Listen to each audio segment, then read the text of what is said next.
ሰላም ጤና ይስጥልኝ። አዲስና አስደሳች ዜና አለን። ፋኖ በአምስት አቅጣጫ የመጣውን ከ120 በላይ የአገዛዙን ሰራዊት በመደምሰስና ከ80 በላይ በማቁሰል ታላቅ ድል ተጎናጽፈዋል። ለታህሳስ 17 2018 ዓ.ም ይህንን አስደናቂና አኩሪ የድል መረጃና ሌሎች ዜናዎች አሉን። እነዚህ መረጃዎች እንዳይመልጧችሁ እስከ መጨረሻው ደቂቃ ድረስ ከኛ ከአምስት ደቂቃ ሚዲያ ጋር አብራችሁን ቆዩ። እናስደምጣችኋለን። ቪዲዮውንም ለብዙ ሰው እንዲዳረስልን ላይክ በማድረግ እንድታግዙን እንጠይቃለን። እናመሰግናለን።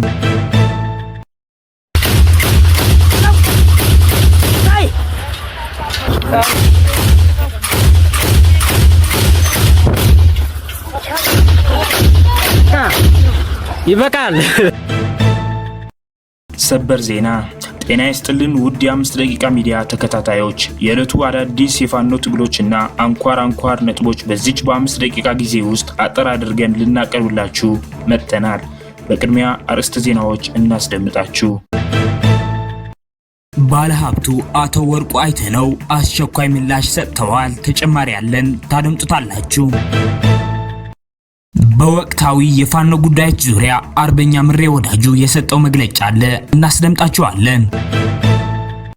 ፋኖዎች በጥምረት አምባሰል ላይ በበርካታ ግንባሮች ባደረጉት ተጋድሎ ታላቅ ድል አስመዝግበዋል። ተጨማሪ ያለን ታደምጡታላችሁ።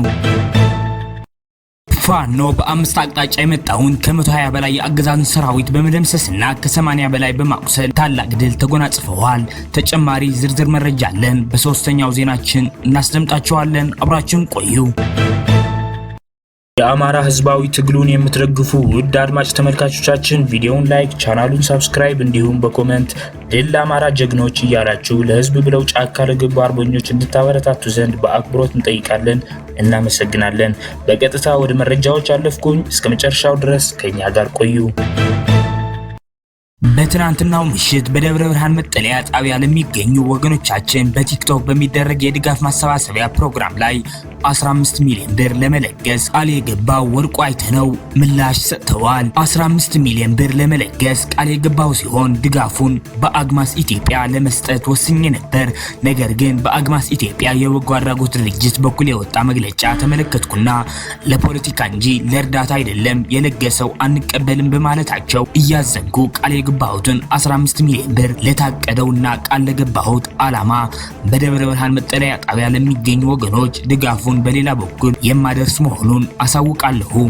አግማስ ኢትዮጵያ የኔን ድጋፍ ለፖለቲካ ዓላማ ነው በእኛ በኩል የመጣው ብለው አስበው ከሆነ በትልቁ ተሳስተዋል። ለፖለቲካ ማዋል ብፈልግ ሺህ መንገዶች አሉ። እኔ ግን ይህን በሴራ ፖለቲካ ከቀዩ ተፈናቅሎ ፍዳውን የሚበላ መከረኛ የአማራ ህዝብ ለፖለቲካ ጥቅም የማውል ተራ ሰው አይደለሁም ብለዋል። አሁን ሁለተኛው ዜናችን እናስደምጣችኋለን። ከዚህ በመቀጠል በሶስተኛው ዜናችን ከ120 በላይ የተደመሰሱበትና 80 የቆሰሉበት አስደናቂ የድል መረጃ የምናስደምጣችሁ ይሆናል። አብራችሁን ቆዩ። የልጅ ያስኮር አህዶች በጥምረት አምባሰል ላይ በበርካታ ግንባሮች ባደረጉት ተጋድሎ ታላቅ ድል አስመዝግበዋል። ልጅ ያስኮር በሁሉም የአምባሰል አካባቢዎች በበርካታ ግንባር የብልጽግና አራዊት ሰራዊትን የፋኖን ይዞታዎች እቆጣጠራለሁ በሚል ቅዠት የማጥቃት እንቅስቃሴ እያደረገ ያለ ሲሆን በልጅ ያስኮር ስር የሚገኙት ክፍለ ጦሮች ከባድ ትንቅንቅና ተጋድሎ አድርገው በመመከትና መልሶ በማጥቃት ከባድ ሰብአዊና ቁሳዊ ኪሳራ በማድረስ ወደ መጣበት መልሰው ድል አስመዝግበዋል።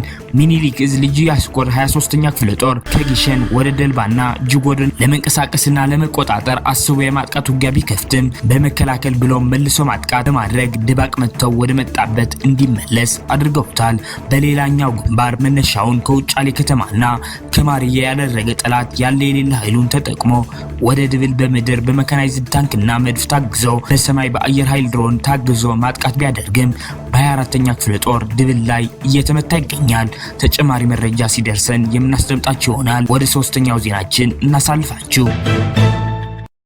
ወደ ሶስተኛው ዜናችን ስናሳልፋችሁ ጀነራል ኃይሉ ከበደ ክፍለ ጦርና ማረጉ ተማረ ክፍለ ጦር በጥምረት ከ120 በላይ የአገዛዙን ሰራዊት በመደምሰስና ከ80 በላይ በማቁሰል ታላቅ ድል ተጎናጽፈዋል። ሚኒሊክ እዝ ላስታ ጀነራል አሳምነው ጽጌ ኮር ጀነራል ኃይሉ ከበደ ክፍለ ጦርና ማረጉ ተማረ ክፍለ ጦር በጥምረት ባደረጉት ከባድ ትንቅንቅና ተጋድሎ በጠላት ላይ የበላይነትን በመቀዳጀት ታላቅ ጀብድ ፈጽመዋል። የአገዛዙን ወንበር አስጠባቂ ሰራዊት በትናንትናው ዕለት ለተከታታይ 2 ቀናት ባካሄደው ከባድ ትንቅንቅ የጠላት ኃይልን በ5 አቅጣጫ ማለትም ከአስከተማ በደጋው ወደ ጭባው አቅጣጫ፣ ከአስከተማ ቁልቋል ጊዮርጊስ አቅጣጫ፣ ከብልባላ ላልኪው ክራዝባይ አቅጣጫ፣ ከይምርሃ አዲስ ዓለም ሽልም ድንጋይ አቅጣጫና ከደቅሶ ወደ ወይሎ አቅጣጫ አስፍቶ የመጣውን የጠላት ኃይል ቀድሞ መረጃው የደረሳቸው የክፍለ ጦሮቹ ወታደራዊ መረጃ ክፍሎች ስትራቴጂካዊ ቦታዎች ቀድሞ በማስያዝ አዲስ ዓለም ፋጭራ ተራራ የሚገኙ 4 ምሽጎችን በመስበር ጠላት በመጣበት ሁሉም አቅጣጫ የሽንፈት ካባ ተከናንበዋል። ለተከታታይ 2 ቀናት በተካሄደው እልህ አስጨራሽ ትንቅንቅና ተጋድሎ ከ120 በላይ የብርሃኑ ጁላ አገር አፍራሽ ሰራዊት ሲደመሰስ ከ80 በላይ ቁስለኛውን ይዞ ወደ ላልኪው ከተማ ፈርጥጠዋል። በወቅታዊ የፋኖ ጉዳዮች ዙሪያ አርበኛ ምሬ ወዳጁ የሰጠው መግለጫ አለ። አድምጠነው እንመለስ። ምንም ሞት ማለት ክፉ ሞት ህለናውን ሽጦ የሚሞት ለእውነታ ሳይመሰክር ለሆድና ለፍራት ብሎ የሚሞተውን ሞት ይሱን ነው መፍራት፣ መጠየፍም ይሱን ነው። ይሄን በዚህ ካለፍኩት ከዚህ ቀጥሎ ያለው ብልጽግና ሆነም ወደሱ ልመለስ ላሊበላ አካባቢ ሰሞኑን መጠነ ሰፊ እንቅስቃሴ ያደረገ የዓለም አቀፉን ማህበረሰብ ዲፕሎማቶችን ሁሉን ሰብስቦ በቃ ነፃ አድርጊያለሁ ብሎ ለማሳየት ሽር ጉድ ያለ ነው። እንደው በዚህ አጋጣሚ ባሉ መከበሩን እንፈልጋለን። ይከበረልን፣ ምንም ችግር የለም። ሌላውን ዲፕሎማሲ ተሰሩት አስላችሁ አሰሩትም በጋራ የምናየው ነው። በዚህ ተታመናላችሁ አትታመኑም በጋራ የምናየው ነው። ወደፊት ያደርሰናል። እናንተም ቀጥሉ እኛም አለን ማለት ነው። በዓሉን ግን ምንም የምናደርገው ነገር የለም። እንዲከበር እንፈልጋለን። የብልጽግና ግን ፕሮፓጋንዳ ይሰብክበታል አይሰብክም፣ ከዛ ያደርሰናል። ምንም ችግር የለም። ይሄን ካልኩኝ ህዝባችን ከዚህ በኋላ ሊያውቀው የሚገባ ነገር በተለያየ ነገር ምርጫም ሁሉም ስለደረሰበት ወገቡን ታጥቆ የሚሰራውን ፕሮፓጋንዳ ህዝባችን እሱ በሚናገረው ልክ ሳይሆን እውነት ምናልባት በተደጋጋሚ ሲደጋገም ውሸት ሲደጋገም እውነት እንዳይመስላችሁ ጥንቃቄ እያደረጋችሁ እንድትጓዙ ፈልጋለሁ። ለዚህም ሰሞኑን እያደረገ የከረመው በአርሲ ሲጨፈጨፍ የነበረው ኦርቶዶክሳውያን አይታችሁታል። ኦርቶዶክስን ለምን ትኩረት አድርጎ ጨፈጨፈ ሲባል እስከዛሬ ሁሉንም ጠቅሎ ነው ሲጨፈጭፍ የኖረው። አሁን ላይ ኦርቶዶክሱ ሲጨፈጭፍ በቃ ሙስሊሙ አልነካኝም ወይም ሌላ እምነት ተከታዩ አልነካኝም ብሎ ዝም እንዲል እየለያየ ለይቶ ማጥቃት ይባላል ይሄ ማለት ነው። ይሄ አቅም ማጣት እንጂ ሙስሊሙም ፕሮቴስታንቱም ኦርቶዶክሱም ሁሉም ያውቀዋን ይሄን ሴራ ማለት ነው። ከጮኻችሁ አባቶቻችን ምናልባት በየቦታው ለሚታረዱት፣ ለሚታፈኑት፣ ለሚፈናቀሉት ብትጮህላቸው የተሻለ ነው ብዬ አስባለሁ። ከዛ ውጭ የብልጽግና ይሄ ኮተት የሆነ መንግስት እየሰራ ያለው በዚህ ሰዓት በቃ ምንም ጠቅላላ አማራ ክልልን ያለ መሬት ከአዲስ አበባ ጀምሮ በመቸብቸብ የመሬት ወረራው በጣም ከባድ ነው። ይሄ ነው ብለን ከምንገልጠው በላይ ነው። የአማራ ህዝብ በምችለው መጠን እንደው መሬትህን ብትጠብቅ እንደው ነገ ጊዜ ቢመልሰውም ግን ከመሄዱ በፊት መሬትህን በተቻለ መጠን ብትጠብቅ ተወረህ እያለክ ነው። የመወረሩ ዘዴ የእንዲህ ያለ ማህበራት እያለ መሬትህን ወሮ እየጨረሰ ነው። ከወረረም በኋላ ላንተ ልማት አያለማልህም። አዙሮ ለድሮን መግዣ፣ ለሚኒሻ ደመወዝ፣ ለፖሊስ ደመወዝ እያደረገ ለካቢኔ ከርስ መሙሊያና እየሸሸ ሌላ ቦታ ላይ በድብቅ ልጆቹን እያደራጀ ማስቀመጫ ነው እያደረገ ያለው። ይሄን ጠንክረህ እንድትጠብቅ እፈልጋለሁ።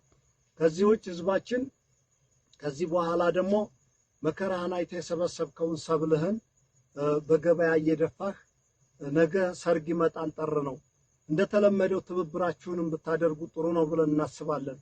እኛ ሰርግ አትሰርጉ እያልን በተደጋጋሚ የምንነግረው ይሄ ህዝብ ነገ ቢወድቅ መንግስት የሌለው ህዝብ ደጋፊ የለውም። የያዛችሁትን ተፈጥሯዊ ያገኛችኋትን ቆጥባችሁ በልታችሁ ይሄ ትግል አንድ ቀን መቋጨቱ አይቀርም። እስኪቋጭ ድረስ ከጊዜ እንድትደርሱ ብለን ነው እንጂ እኛ እናንተ የወደዳችሁትን እኛ የምንጠላ አይደለንም። ቆጥበህ እንድትይዝ መንግስት የሌለው ህዝብ እስከሆነ ድረስ በዚህ ጥንቃቄ አድርገህ እንድትኖር እንፈልጋለን። ከዚህ ውጭ ትግል ባለበት ቦታ ላይ ምናልባት እኛ አጥብቀን በመታነው ሰዓት ጠላት ማንኛውንም አማራ ባገኘበት አጋጣሚ እየገደለ ነው የሚሄደው። አንዱ ካለፈህ አንዱ አያልፈህም። ስለዚህ በዚህ ልክ ጥንቃቄ እንድታደርግ ማወቅ ያለብህ ይሄ የመጣ ኃይል የሽመልስ አብዲሳ ልዩ ኃይል ነው። አሁንም ሊታሰብበት የሚገባው ማንኛውም ብሔር ጋር ጠብ የለንም። በተለይ የኦሮሞ ህዝብ ጋር ጠብ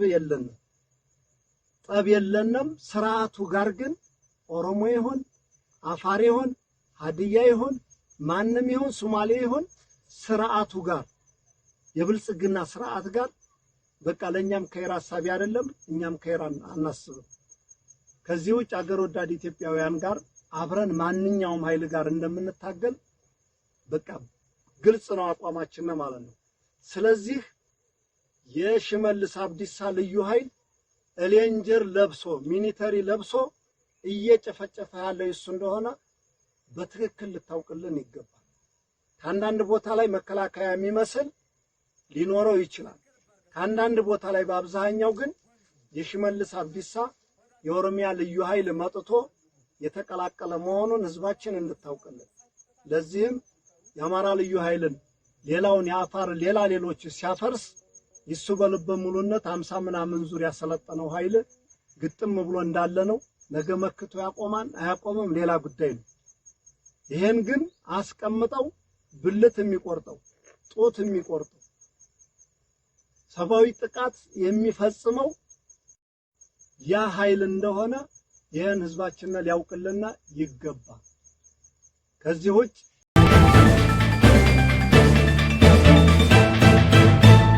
አድማጭ ተመልካቾቻችን ለሰዓቱ የነበሩን የ5 ደቂቃ ዜናዎች እነዚህን ይመስላሉ። በቀጣይ የምንሰራቸው ዜናዎች እንዲደርሷችሁ ቻናሉን ሰብስክራይብ በማድረግ እንዲሁም የደወል ምልክቷን በማብራት ቤተሰብ እንዲሆኑ እንጠይቃለን። እናመሰግናለን።